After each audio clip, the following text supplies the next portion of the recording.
Welcome to Independent Voice, where we're transforming journalism with real talk.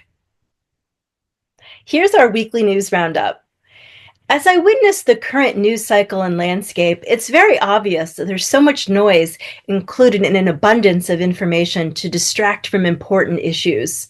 In the past, we considered that lifestyle stories could attract new consumers of more serious media, but now the absolute deluge of sensational stories flooding the news definitely does more harm than good and needs to be critically assessed by viewers and news outlets and possibly filtered.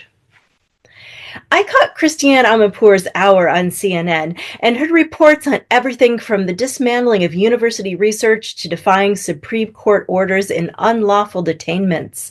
It seems the current presidential administration is overcorrecting. As one of his final acts before he died, Pope Francis spoke out about the plight of refugees and how we need to extend compassion to them for escaping dangers in their homeland and the desire to create a better life in a free land.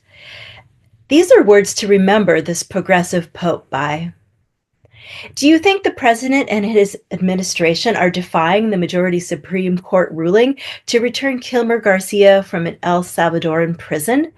Do you feel that if they can order this man to be unlawfully detained, they can do to any of us, and all our freedoms are being endangered?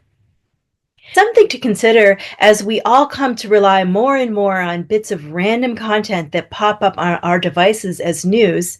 The idea that people can share any information or idea and it be taken as truth at face value needs to be questioned.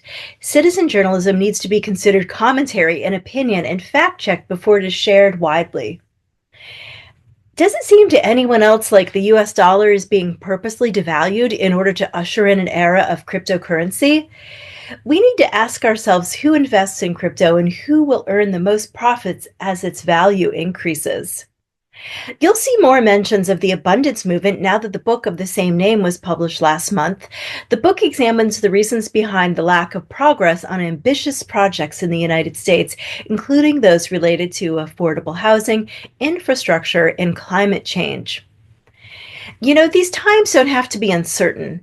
Knowing what we want and co-creating our world works no matter what goes on around us.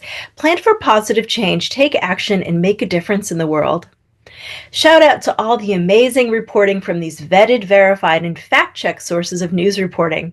Still, as far as we can see, the websites and online presence of traditional news outlets and journalists trained in a traditional way are still mostly the only sources for any real substantiated reporting of news. We're here for giving an independent voice to all through uncensored, decentralized media, however, so be sure to send any new news orgs who fact check in a bibliography our way. Thank you for watching. Ciao!